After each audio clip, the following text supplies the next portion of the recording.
Oh, I think you are still muted as well. I'm sorry about that. There we go. Sounds perfect. Thank you.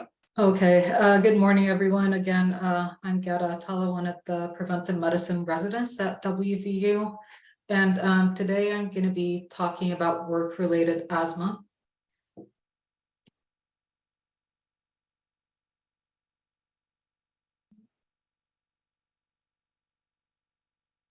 Now, for some reason, okay.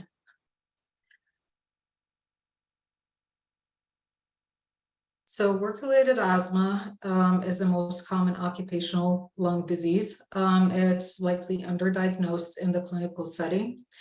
And that's why thorough occupational history is essential for identifying patients with work-related asthma. And approximately 17% of all adult onset asthma cases are related to occupational exposures. Women and men with asthma are equally likely to have work-related asthma, and it is thought that workers who are Black, American Indian, Alaska Native, of multiple races or Puerto Rican ethnicity have a higher prevalence of work-related asthma.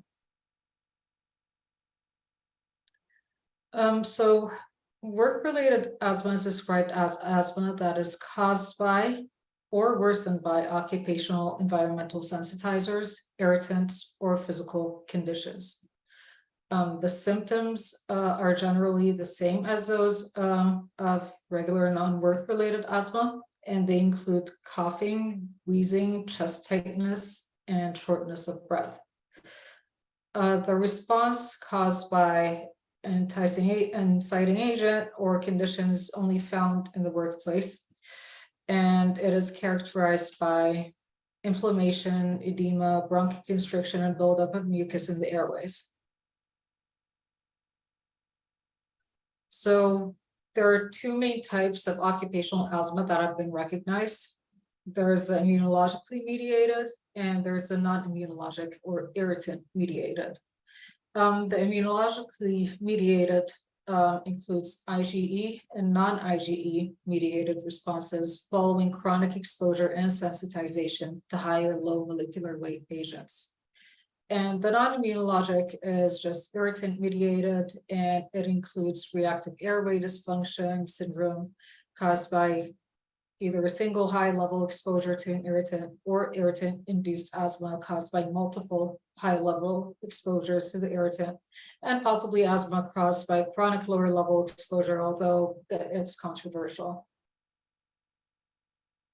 And the reason why agents are divided into high molecular weight and low molecular weight is because the method of sensitization is different. So high molecular weight agents include cereals, coffee beans, enzymes, flour, grain dust, plant proteins, seafood, latex, wood dust, and they stimulate the production of specific immunoglobulin E antibodies. And during re-exposure, the agent cross-links the specific IgE antibodies on mast cells, and it activates them to release inflammatory mediators, leading to asthma symptoms. The low molecular weight agents, on the other hand, such as dyes, formaldehyde, metals, they are incomplete antigens. They're called haptens, and they combine with a protein to produce a sensitizing agent.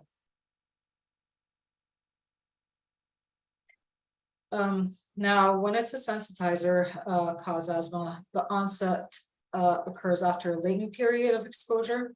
So it doesn't happen right away. It can take weeks to years before a person who's sensitized starts having the asthma attacks. The latency period is typically within 2 years of ongoing exposure. It's slightly longer for high molecular weight sensitizers such as flour or latex.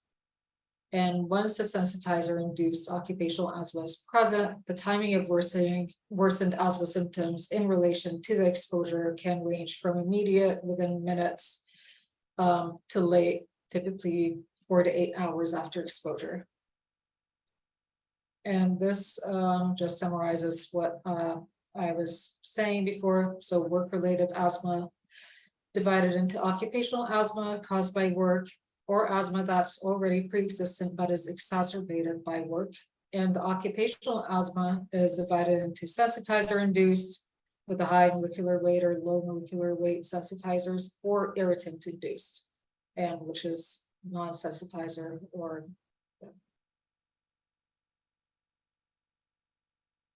And these are just examples of irritants or sensitizers, sorry, that cause sensitization asthma.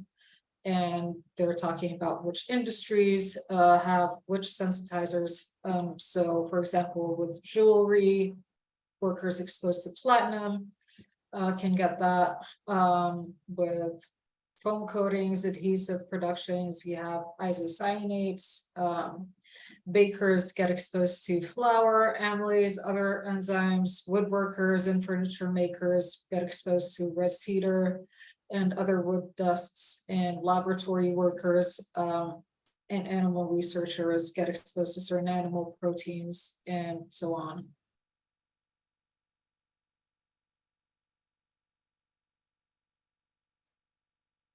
And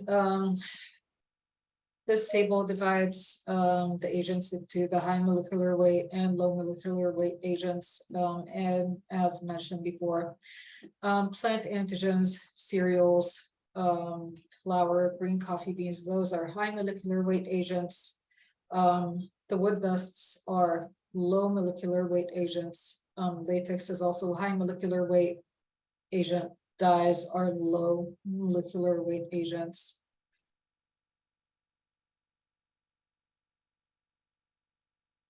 And these are irritants that induce occupational asthma and work exacerbated asthma. Irritants include spills of chlorine, glutaraldehyde, smoke from fires, spills of volatile isocyanates. For work exacerbated asthma, they have moderate to low level exposures of dust, smokes, fumes, sprays. For irritant induced occupational asthma, they need to have high level irritant exposures, whereas for work exacerbated asthma, they only need moderate to low level exposures.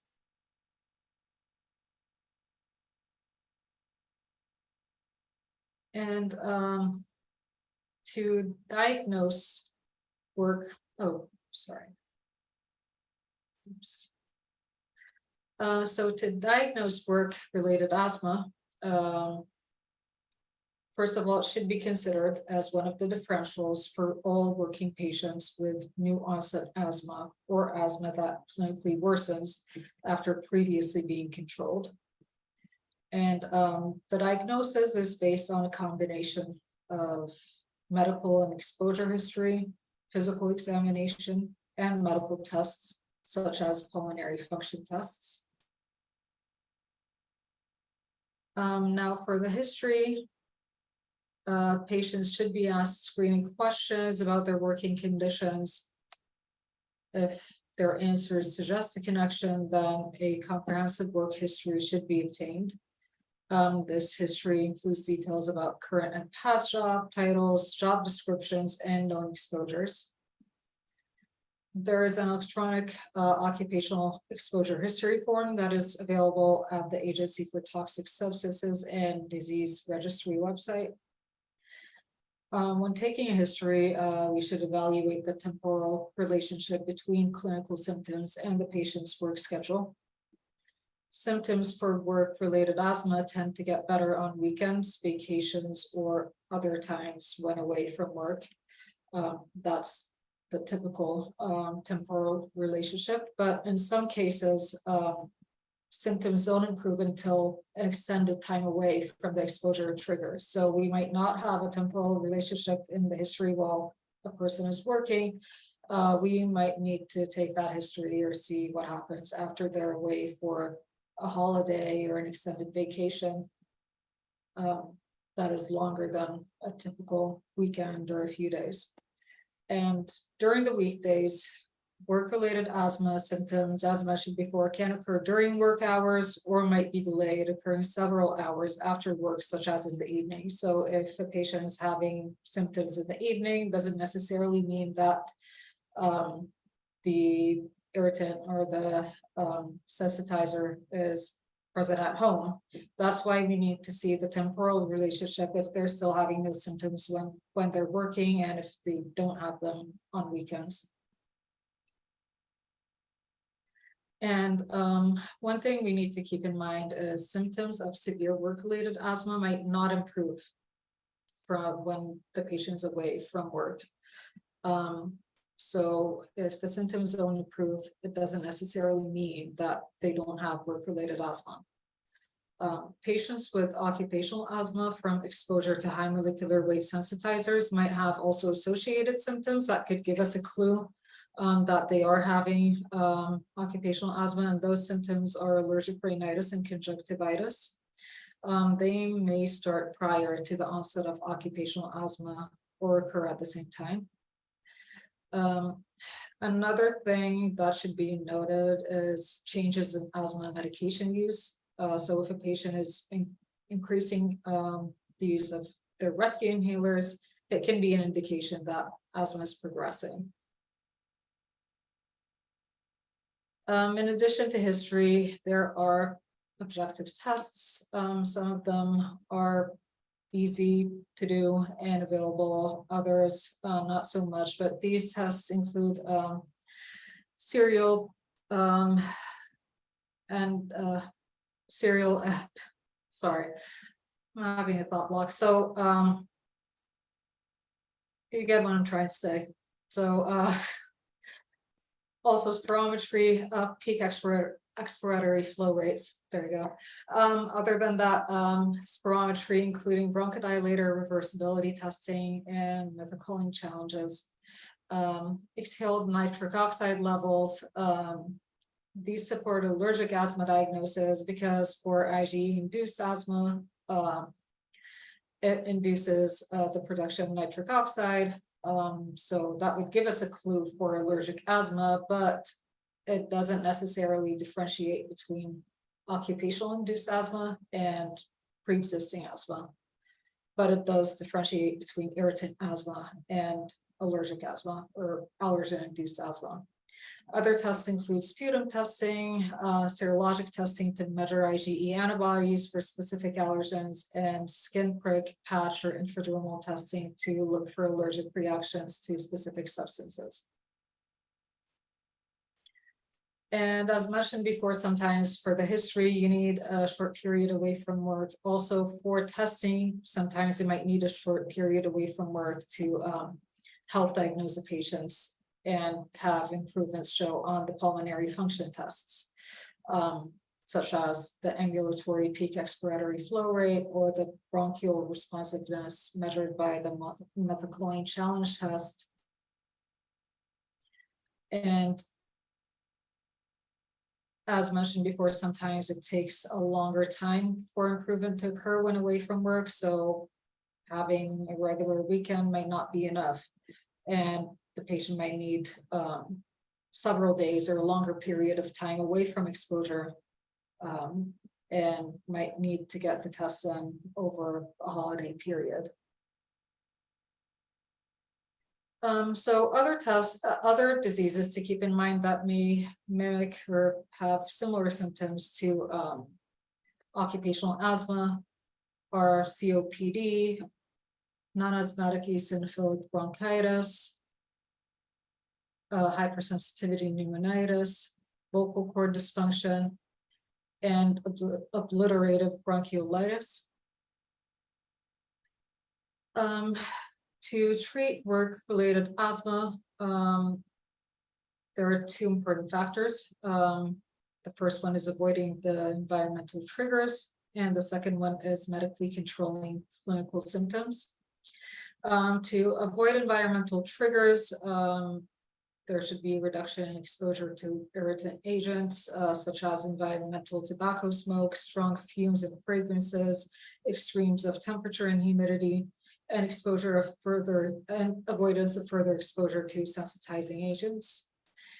And for the medically controlling symptoms, usually similar to medications that are given for regular asthma. Sometimes we need to do workplace assessment and work modification. Employee or occupational health may need to be contacted, or an industrial hygiene specialist may need to be contacted to conduct workplace assessments for potential allergens, irritants, and harmful physical conditions. The patient and employer need to be informed that continued exposure to a sensitizer could lead to deterioration of asthmatic symptoms. NIOSH's health hazard evaluation program with patients should be discussed with patients, and it offers free and confidential assistance with identifying worksite asthma triggers. And we should review copies of the safety data sheets. They can help identify potential work-related asthma triggers. The employer should be able to provide copies. The Association of Occupational and Environmental Clinics has a tool to help healthcare providers determine if substances are known asthmagens. Now, for irritant induced asthma, workers with non-immunologic irritants induced asthma may be able to continue work if the risk of high level exposure to the inciting agent is reduced by use of appropriate engineering controls and respiratory protective devices. For work exacerbated asthma, avoidance of asthma triggers both at work and away from work, like environmental tobacco smoke, extremes of heat and cold, should help. If that is achieved, then the worker may not need to change or leave his or her job. For sensitizer-induced asthma, usually respiratory protective devices aren't enough and don't really help with that. That environment should be completely avoided. And as mentioned, pharmacologic treatment is essentially the same as for non-occupational asthma, although it can't replace exposure prevention. It can only help with the symptoms. And for the medical treatment, usually there's a quick relief therapy with a short-acting beta agonist, such as albuterol, to give rapid relief with the onset of symptoms. And there is a maintenance therapy, and that is based on the degree of asthma severity and asthma control. Asthma control can be measured based on current level of symptoms, forced expiratory volume in 1 second, or FEV1, or PEF values, and the number of exacerbations that the patient has per year that require oral glucocorticoids. And usually therapy is adjusted up or down as needed. And I apologize, this table is a bit blurry. I divided it in 2 slides, but I'm not going to go over it because it's not very clear, but I just put it to show how the asthma symptoms are divided into different steps or different categories, and the treatment is changed according to the steps or those categories. So there's intermittent asthma for sub 1, and usually the patients have a normal FEV1, have daytime symptoms less than 2 or less days per week, nocturnal awakenings 2 times or less per month. Then you have the mild persistent asthma, you have additional treatment for that, and moderate persistent asthma treatment is changed or added for that as well. And that's how we go up and down on the treatment for patients, depending on how their symptoms are or how severe they are. And this is just a continuation. There's severe persistent asthma as well. And this diagram just summarizes everything I went over during this presentation. So it shows how we should consider the diagnosis of occupational asthma for anyone who has new asthma or worsening asthma symptoms or work-related asthma symptoms. then the diagnosis of the asthma should be confirmed with medical history, symptoms, timing of the symptoms, nature of the symptoms, and objective tests like spirometry. If there is no asthma found on the tests and the history, then we evaluate for other diseases that can cause asthma-like symptoms, such as vocal cord dysfunction, upper respiratory tract irritation, rhinosinusitis. If there is asthma, then we assess for exposures or factors that cause or exacerbate asthma. And we take the occupational history and environmental history and allergies. Then after that, we ask about the symptoms, onset, timing, to see if they're related to work or other environments.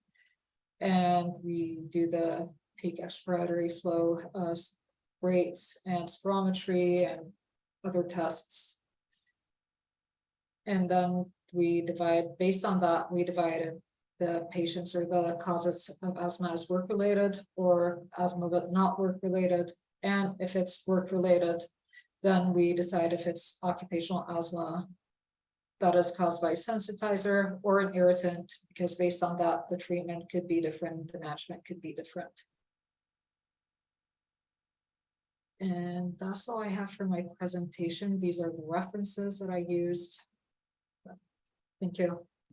Thank you so, so much, Gada. That was really wonderful. And a big shout out to you for presenting such an excellent didactic on such an interesting topic too, I have to say, because, oh, sorry about that. I was going to stop the screen share so we can all see each other, but no, big shout out to you. You did such a wonderful job presenting. And I was really surprised about the bakers with the flour dust. That's crazy. And I mean, it makes sense when you say it, but yeah, I learned so much from you. So thank you. Thank you. But we'll open it up for any questions from the group, comments.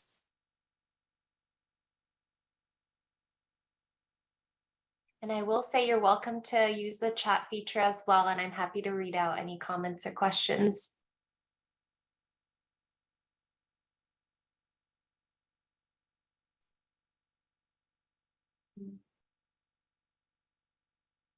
Thank you, Gada. This is Chris Martin. Great summary, great review, and of course, even though you're GPM, we love when GPM residents present on OCMED topics, and there's certainly a lot of overlap. Really, just a comment. I find in clinical practice, because you mentioned getting the tests and then work removal.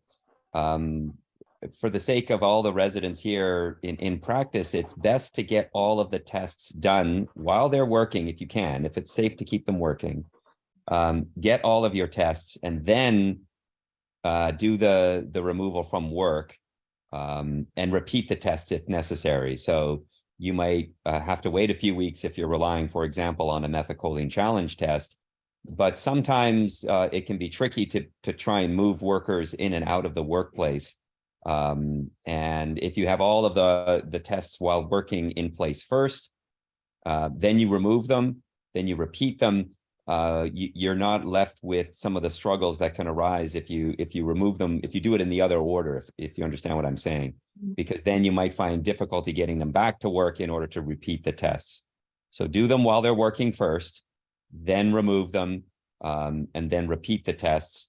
And for me, that's usually a methacholine challenge, I think is the one that's easiest for people to understand. Because unfortunately, sometimes the removal from work is unidirectional. So important to follow that. I learned that the hard way. Thank you. Thanks, Dr. Martin. Dr. Lelchik, I see you unmuted there.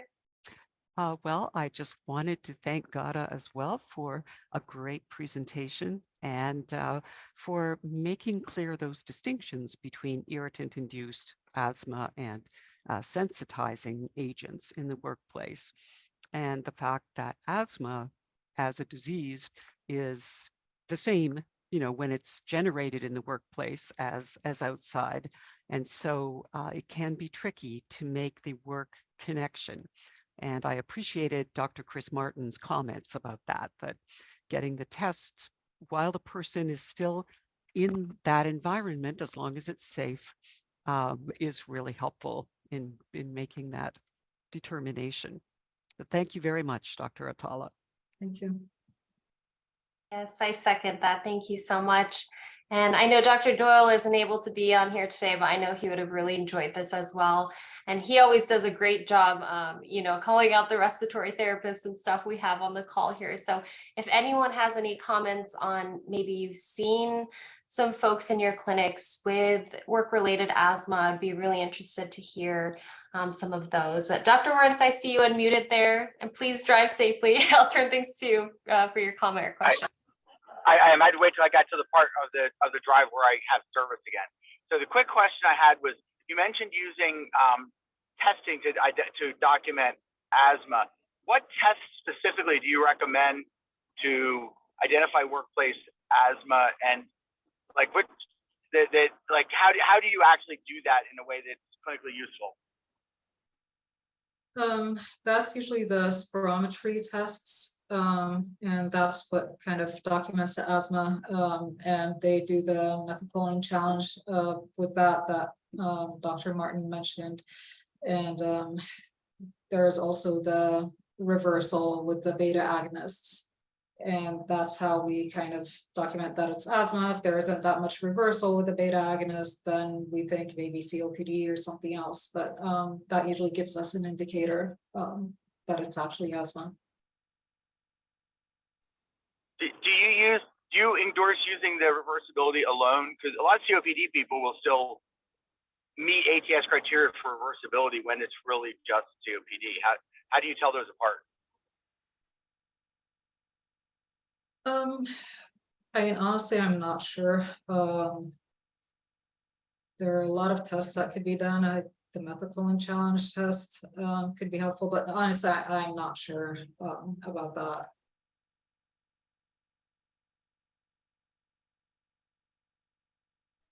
That's fine. Thanks much.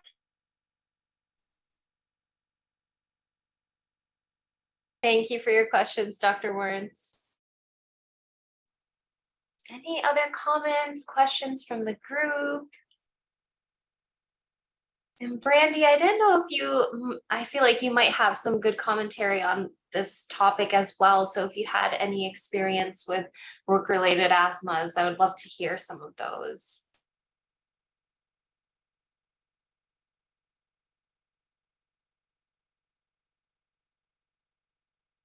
And no worries if not. I don't like to put people on the spot, but it's just open for everyone to comment. So this is just a follow up on Carl's good comment, and Chris Martin again. I learned from Lee Petzonk again many years ago that a nice way to think about the tests for asthma are to order spirometry.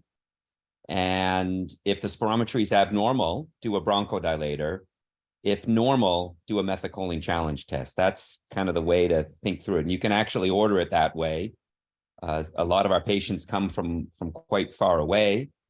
This way, you're comprehensive. So again, spirometry, if abnormal, then as you said, Agata, a bronchodilator to demonstrate reversibility.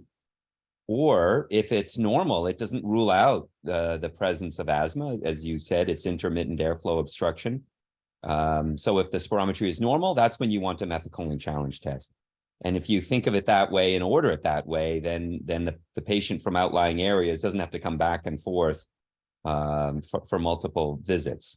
That's an all-encompassing order to kind of begin your investigations for asthma. And then, as you said, think of it as Moira Chan Young puts it, occupational asthma is a two-step diagnosis. First, diagnose asthma. Once that diagnosis is made, then determine the relationship to work, and you work in those in those orders. Otherwise, and I know we've got Dr. Weissman on the line. You could immunological tests and markers of sensitivity in the absence of a clinical diagnosis create a lot of confusion. So you don't do those until you've got the right clinical diagnosis first.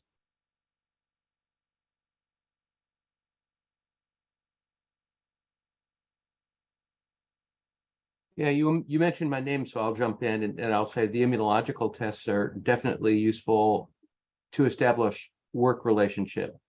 So you establish the diagnosis of asthma and then the appropriate sensitization either by skin test or by IgE, serum IgE testing can, tie down the work relationship.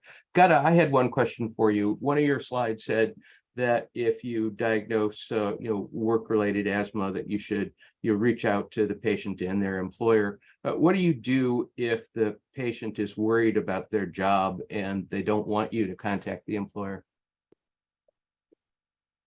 I mean, I would advise the patient, and let them know that them continuing in their job would lead to deterioration, and worsening of the asthma, and sometimes, would lead to irreversible changes. Honestly, legally, I'm not sure if the workplace should be contacted or not. I would be thinking it's up to the patient, but I can't tell you for sure. Yeah, I mean, in general, it's kind of up to the patient, and it's just as you say. I mean, you explain the situation, to the patient, but that can be a difficult situation, and Chris, you might have some thoughts about that because I'm sure you faced that many times. Yeah, it can be challenging, and it's especially the other challenging is dealing with the workers' comp insurer. So I've had challenges where, and that's why I said earlier, it's important to document all the abnormalities while they're working, because I've had strange scenarios where the workers' comp insurer has interpreted the normalization of lung function with removal from work as the initial tests were false positive. So that's why it's particularly important, because in reality, it often leads to job loss and a lot of messiness. And at a minimum, if they can get the workers' comp claim accepted, which is going to require having all the abnormalities documented while they're still working, because then pulling them out of the work, even with the understanding that this is temporary, so that you can repeat the tests. Sadly, that is often a one-way exit. The reality of West Virginia is as soon as there's any kind of hint of medical problems related to work, the reaction is let's get rid of that employee. Unfortunately, that's the reality. So you really have to be on solid ground so that they can have an accepted workers' comp claim and get the appropriate benefits, et cetera, before you remove them, even for what you think is a temporary removal, to establish work relatedness. Yeah, I mean, it really is too bad because the employer can play such an important role in fixing the problem. It can be as simple as switching to a different material that the employee isn't sensitized to, or moving them to another job. And, so it is a difficult thing, but I agree with you, Gada. You do have to, talk to the patient and, get the patient on board, before reaching out to the employer.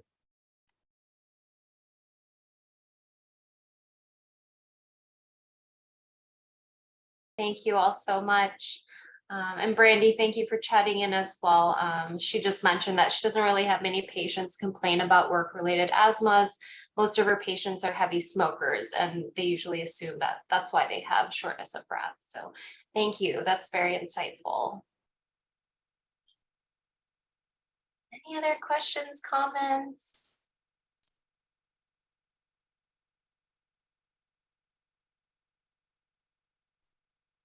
Alrighty, and if there are any questions after the session is finished, you're always welcome to email me anytime, and I'll try to respond as soon as possible with a response for you. We will do a very quick poll here, so I will launch that, and then I'll do some announcements, and then once you complete the poll, you're welcome to log off. But before I do that, just another big shout out to you, Gada. We really appreciate you for your presentation today and sharing your expertise with us. We learned so much from you, and we just appreciate your time. And also a big shout out to the residency groups joining us as well. I know we talked briefly about it in the intros, but we're always so grateful to have you all join us, and we just love the collaboration we have with you all. So thank you all as well. All right, let me see. We have a few polls here, so I just need to launch the correct one. All right, is everyone able to see a poll now?